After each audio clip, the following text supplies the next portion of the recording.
皆さんこんにちは、ラリエモンです。今回は Alive 2023というところで、私自身ですね、Alive の2017年の時から参加はしていたんですけれども、実はこういう形でクリエイターセッションで登壇するっていうのは今回初めてで、結構経験もあまりないものなので、結構聞き苦しいところがあると思いますが、よろしくお願いします。で今回の話のテーマとしては、フリーランスライブ 2D デザイナーのお仕事とこだわりというところで、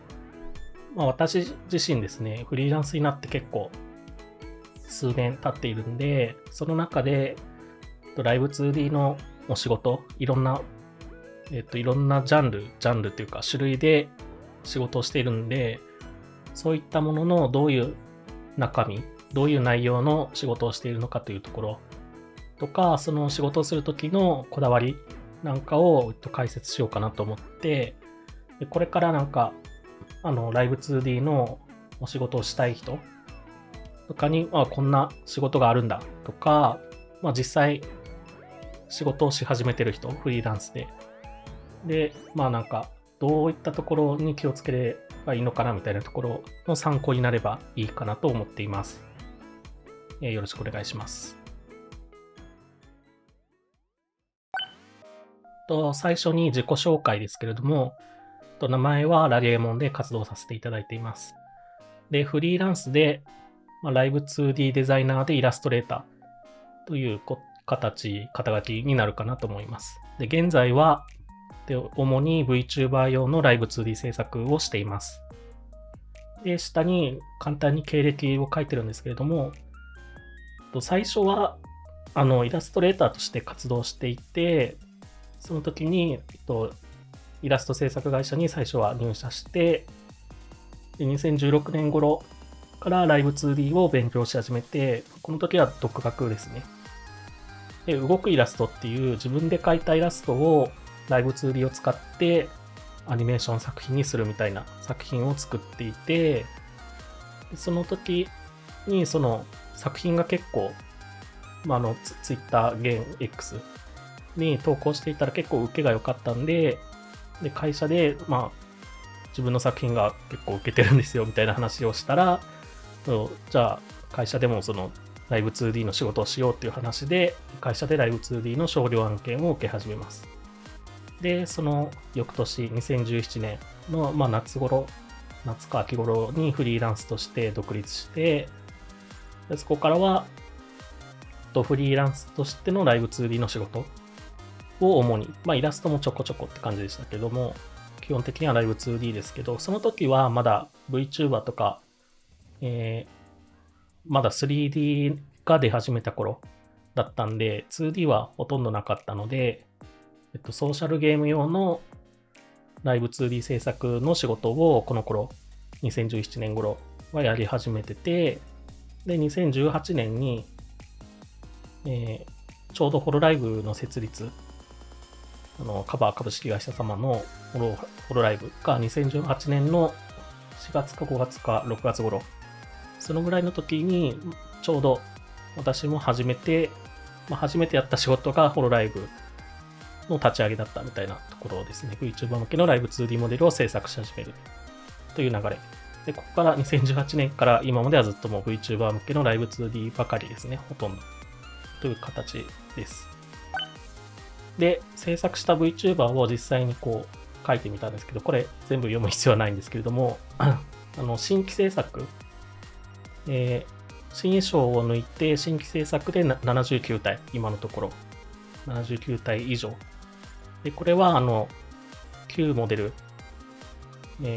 今使ってないモデルもありますし、逆に、新モデルでアップデートで初めて関わった人とかも組んでるんですけれども、これだけ作っていて、多分 VTuber を見ている方であれば、1人ぐらいは多分見たことあるんじゃないかなと思います。で、改めて、フリーランス目線での、仕事の紹介と解説というところで、仕事の種類、いろいろあるって言ったんですけれども、ソーシャルゲーム用のライブ 2D と、VTuber 用のライブ 2D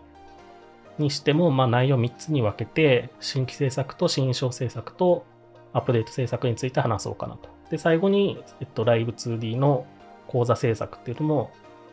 最近やってたので、それも追加しています。こういう形で話を進めていこうと思います。で、まず最初に、ソーシャルゲーム用ライブ 2D なんですけれども、これは、経歴の時にちょっとお話ししたように、初期しか実は制作の仕事をやってなくて、もう、2005年ぐらいはあんまりやってないので、最近の話ではないんですけれども、当時やってた時の話として、制作の内容は、ADV、アドベンチャーパートで用いる汎用の正面モデルの制作。で、新規制作っていうのは、何もない状態から一人作るとか、新章はすでに作られたキャラクターに、アップデートじゃなくて、ガチャとかで新章がつくみたいな形で、新章のライブ 2D を作るみたいな、そういう内容。で、これってアドベンチャーパートなんで、会話するパートとか、で、正面の立ち絵が結構基本なんですけれども、それに限らず、正面に限らずに、斜め向きとか、ポーズがついた状態で、そこから立ち絵を動かすっていうのも、たまにあるかなと思います。イメージはつくかなと思うんですけど、ソーシャルゲームでキャラクターイラストが動く時用のライブ 2D って感じですね。で、今のが制作の内容で、次に私、フリーランス目線としてのポイントをいくつか語ろうと思うんですけれども、ソーシャルゲームの特徴として、アプリの負荷を抑えるために、ポリゴンの数とか、クリッピングが使っていいのか使ったらダメなのかとか、テクスチャサイズを抑えるとか、使えるライブ 2D のバージョンも、今は主流は 4.2、5.0 もちょうど最近、この撮影時期はちょうど最近出たと思うんですけれども、でも、アプリによっては、結構例えばですけど、2.1 でもうアプリ進めちゃったんで、2.1 でしか書き出せませんみたいな、そういう場合もあるんですね。だから結構最新の機能使えないとか、そういうことも、ソーシャルゲーム用はありがちかなと思います。で、ライブ 2D を使用するアプリは、版権ものが多いアプリが多くて、版権ものっていうのは、アニメ化してたりするやつ。なんで、やっぱり顔のイメージを絶対に崩しちゃいけないと。どんなものでも崩してはいけないんですけれども、より厳しいというところがあるので、例えばですけど、可動域を広く作るってなると、どうしても顔の印象が変わってしまいやすいので、可動域は狭めになっちゃうっていうのが、傾向としてあるかなと。あと、版権ものが多いってことなんで、クレジットとして、個人の名前は出しにくいと。でこれは逆に言うと、VTuber 界隈が結構、なんていうか特殊っていうか、緩い方で、大体の案件って制作者の名前とかあんまり出ないことが多いですね。出るとしても会社単位、〇〇制作会社とか。で、ソーシャルゲーム用は特に個人の名前が出ないので、フリーランスとしては、こういう仕事しましたっていうのを、実績公開しにくいかなっていうのはあるかなと思います。なので、これは契約の条件にもよるかなと思うんですけども。で、上記の通り、結構、やっぱり VTuber とかと比べると、仕様がかなりきっちりしてて、きっちり守って制作するところが重要になってくると。結構大変なんですけれども、逆に言うとその有名なそのアニメとかの作品のプロジェクトに関わることができるっていう面白さ、良さはあるかなと思います。で、これは言った通り結構昔の話、僕は最近は経験してないんで、最近はまたこの上のアプリの負荷を抑えるためとかも、スマホの能力が結構上がってきてると思うんで、多少は違うかなとは思います。で、次なんですけれども、VTuber 用ライブ 2D の新規制作の場合、こういうお仕事の場合の話をします。で、制作の内容なんですけれども、新規制作なんで、最初から一から作る VTuber 用のライブ 2D 制作と。で、こうは言っても結構いろんなパターンがありまして、例えば、企業の依頼からか、個人の依頼からかっていう2パターンっていう場合と、仕様がすでに決まっている場合と、仕様は特に決まってなくて、もう自分でお任せしますみたいな場合もあれば、下も結構仕様に近い話なんですけども、グループで、例えば VTuber グループがあるとして、作風を統一したいっていう場合がある。こっちの方が珍しいんですけども、その VTuber グループの中で、可動域とかも大体同じにしたいとかいう場合もあれば、もうその辺は自由でもう個人の味を出してほしいっていう。で、こういう感じで新規制作といっても、いろいろ考えるところはあるかなという感じですね。で、フリーランス目線のポイントとしては、新規制作は、長い目で見ると、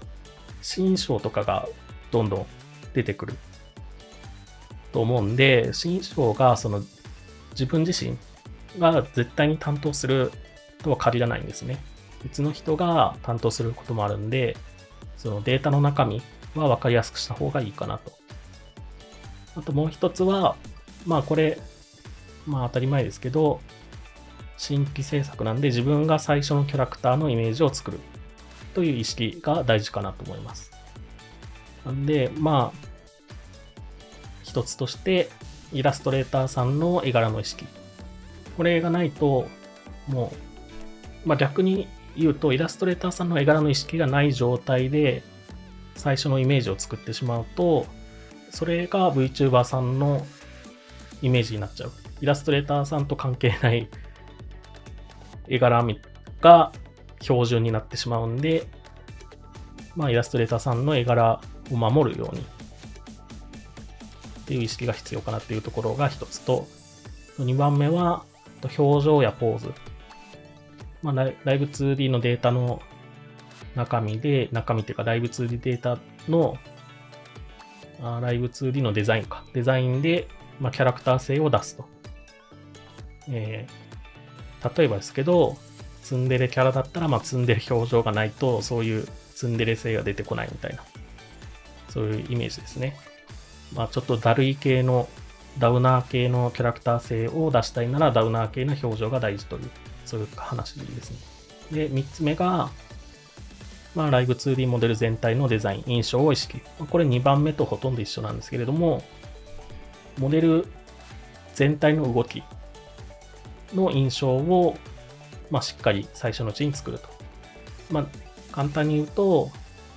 めちゃくちゃ動き回る。ライブ 2D モデルだと、すごい元気っぽい印象になるんで、そういうのを意図的に作るかどうかというところ、という話ですね。この3つが挙げられるかなと思います。で、ここからは実例として、VTuber 用のライブ 2D 新規制作の実例で、今回紹介するのは、V アリウムっていう VTuber グループの2期生のアメモチニーナさんっていう方。今年作ったんですけれども、私が。イラストレーターはタムユーさんが制作しています。で、この立ち絵を見たときに、どんな印象を持つかなと思うんですけど、私はその狙いとして、その生意気な少女感を出したいと、この立ち絵を見たときに。ライブ 2D モデルとして新規制作するときに、そういうキャラクター性を出したいとで、どうやってするかという話を、いくつか例を挙げたいと思います。で、一つなんですけれども、眉の動きにこだわる。これ右の方に自負つけてるんですけれども、結構眉が困り眉だったり、こう曲がる感じ、眉の変形ですね。眉の変形を、はっきりさせる。わかりやすくするっていうところとか、あと口の笑顔と眉の角度を紐付けて、で、眉の角度も、これはいろんな紐付けでもいいんですけども、眉の角度を動かすことで、その眉の出てくるパターンを増やして、ちょっと生意気感を出してるっていうのが一つですね。で、次に口の形にキャラクター性を入れていると。で、口の変形の中にこうニヤーと笑っている表情を入れることで、それがエッセンスになって、ちょっとにやけ顔みたいなイメージ、全体的に。このライブ 2D モデルを見たときに、ちょっとにやけ感を出したいみたいな。っていう、そういう、口の形の工夫でキャラクター性を出してるっていう。これは実例ですね。こんな感じで、考えながら作ってますというところを紹介しました。で、次に新章制作。で、新章は、初期モデルをベースに、新章や新髪型を制作すると。で、これはさっき説明した通り、他モデラーさんが、最初のベースのモデル作った後に、新章は別の人が作るっていうこともあります。で、基本的には、新規制作、最初から作るよりはコストは低いんですけれども、最近は結構新章制作って、めちゃくちゃ差分が増えてきてるんですよね。髪型が2つ3つあったりとか、衣装も3つぐらいあったりとか、するんで、場合によっては物用が新章の方が多くなっちゃうこともあるかなと思います。で、フリーランス目線のポイントとしては、ベースモデルに沿って作るのが基本ではあると思うんですけれども、ちゃんと新規制作のベースで作ったモデルの、モデラーさんの意図を汲み取って、もうまるでその人が新章を作ったかのように、同じような作り方で作るっていうのもあり。で、逆に言うと、揺れとか、体の動き、体の X とか YZ で、新章を担当する人の内部 2D モデラーが個性を出すっていうのも、ありかなと思います。で、次なんですけど、VTuber 用ライブ 2D のアップデート制作。これが結構一番、今までで言うと厄介というか、すごい考えることがいろいろあるっていうものですね。で、制作の内容は、既存のモデルを修正したり、回収するライブ 2D 制作。アップデート制作もすごい幅が広くて、例えばですけど、イラストは変わらずに可動域や表現をアップデートするパターン。イラストは変わらないんですけれども、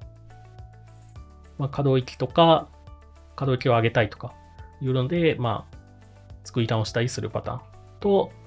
もうイラストごと書き直すパターン。イラストごと新しくしちゃって、ライブ 2D も新しくする。こういうパターン2つ考えられます。で、その他にも、もう完全にもう前のモデルはもう置いといて、もう最初から新しくイメージを一新する。完全に作り直して一新する場合っていうアップデート制作と、逆にその元のモデルの印象は保ってほしいみたいな。とか、ここは、基本的には同じ顔だけど、同じ表情とか顔だけど、可動域だけちょっと上げたいみたいな、そういうもの。だから、モデルの要素を引き継ぐ場合と、完全にもう作り変える場合とか、いろいろあります。で、ここ、もう一つ実例として、今年ですね、アップデート、V スポ所属の小森メトさんという方の VTuber のアップデートを担当させていただいたんですけれども、イラストレーターは結城はぐれさんですね。で、この小森メトさんの場合は、イラストごと書き直してあるパターン。元のイラストと立ち絵ごと違うけど、可動域とかがっつりアップデートするんですけれども、これまでの小森メトさんらしさも残したい。結構、前の立ち絵での活動も2年ぐらい、結構長くやられてたんで、もうその時の、もう、なくすっていうよりは、その時のファンもたくさんいらっしゃるんで、その時の印象もしっかり残したいなという。けど、ライブ 2D としてもクオリティを上げたいという、どっちも両立したいなと思いながら作りました。で、どういうところを引き継ぐかっていうと、小森メトさんらしさっていうのを自分の中で考えて、で以前の小森メトさんのライブ 2D モデルは、目をたまにカッと開くっていうのが印象的だなって個人的に思ったんで、立ち絵イラストが変わっても、それが可能になるように制作しています。で、以前のモデルはこの左側の、今画像なんですけれども、こんな感じで結構目をパッて開くことがたまに見えたんで、この右側の新しい方でも同様に開く感じを意識して制作しています。で、もう一つは口ですね。で、小森メトさんといえば右下のような開けた口のイメージがあると。右下の画像ですね。この口の形が、基本のイメージ、個人的な印象ですけども、っていうのがあって、で、立ち絵としていただいたデフォルトの口の形状は、実はこの左下の口の状態だったんですね。最初のデフォルトの口を開けた形の、イラストなんですけれども。で、左下のを、左下の口もできるようにしてるんですけど、それに加えて、中央の下の画像、前のモデルの口のイメージに合うような中央の下の口の形も追加してて、前モデルに寄せた表情作りをしています。で、もう一点あるとすれば、全体的に結構口大きめに作っていて、結構口が大きいと、表情がはっきりするんで、結構元気なイメージになるんで、そういうところも意識して、結構大きめに口を作ってます。という感じですね。こういう表情とか、表情ですね。目とか口に意図的に前のモデルの要素を引き継いで、イラストは変わって結構印象が変わったんですけども、その中にも、以前のメトさんらしさっていうのも残しています。で、最後に、ライブ 2D 講座制作っていうのを、そういう仕事もありますよっていうのを紹介したいと思うんですけれども、私が結構よく、見るもの、普段見るものとしては、TwitterX での、チップスツイートって書いてあるんですけど、結構 Twitter で、こういう風に作ってますみたいな講座とか、制作途中でこんな感じに今なってますみたいなツイート。これは、仕事って感じではないんですけども、それでお金がもらえるってわけではないんですけれども、それのおかげで、自分のアカウントの、活動になる。自分の活動みたいな感じですね。で、Twitter 以外では、ファンボックスとかの、そういうサブスクリプション、月額制とかのやつで、講座とかを公開することで、これは結構仕事より、そういうのを結構見ますね。ファンボックスで、こういう作り方を紹介しますとか。で、もう一つは、たまに見るのが海外の方で、コーヒーっていうやつ最近見たんですけれども、そういうネットでデータ販売するサービスで、そのモデルのサンプルを販売するケース。私が見たのは、獣耳の物理演算のサンプルモデルを販売してる人とか、まあ、結構少額で、コーヒーは確か500円ぐらい。そのぐらいのやつなんで、そういうサンプルモデルを販売するっていう、まあ、講座制作というか、まあ、サンプルモデルですね。そういう販売するケースが、まあ、あるっていうのと、で、最後に、まあ、講座ではないんですけれども、にじまというライブ 2D 公式が、やってるサービスで、ライブ 2D モデルを販売するっていうのもあるかな。まあ、この辺は、まあ、自主制作で売る、販売するっていう仕事とか、まあ講座ですね。こういう作り方がありますよっていう、そういう、まあ、お仕事もあるかなと思います。で、まあ実例なんですけれども、私が最近今年ですね、コロソっていう、業界トップクラスの専門家のノウハウをオンラインで学ぶことを目標に作られたビデオオンデマンド型オンライン教育サービス。これはまあ、要はビデオによって、まあ、勉強するサイト、サービスがあって、で、ライブ 2D に限らずですね、イラスト講座とか 3D とか 3D 映像の講座とか、まあ、料理、クッキングの講座とか、あとプログラミングの講座とか結構、もうジャンルは様々、幅広い分野で講座が販売されてるんですけども、で、そのコロソっていうサイトで今回ライブ 2D の講座を制作したんで、それを紹介したいと思います。で、制作の内容なんですけれども、まず、まあ私がどういう流れで制作したのかっていうのを解説しようと思うんですけれども、でまず講座内容とかカリキュラムを作ると。まあ最初にライブ 2D の講座作りますってなった時に、じゃあ全体、最初から最後までを解説するのか、それとも部分的、まあ物理演算だけにテーマを決めるのかっていうところとか、そういう考えをして、まあ、この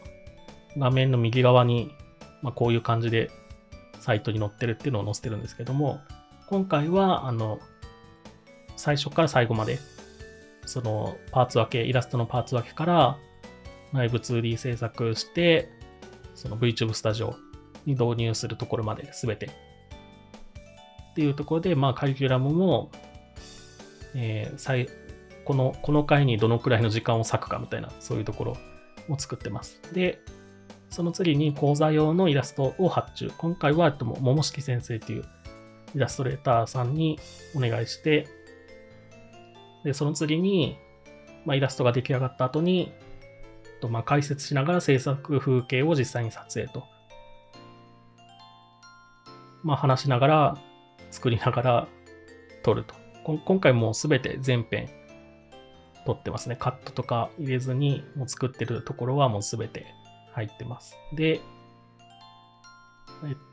どのくらい時間を取ってるかっていうと、だいたい30分から1時間30分程度。結構長く書いてますけど、まあだいたい1時間ぐらい、1本1時間ぐらいを24本。これ見る方も大変だと思うんですけれども、まあ20時間分ぐらい、まあ作りながら撮ってるっていう形ですね。で、その動画と加えて、制作データも配布していて、ライブ 2D のデータとか、VTube スタジオ用の組み込みのデータと、パーツ分け PSD と、プレゼンの説明してるんですけど、それの資料を入れています。で、まあ、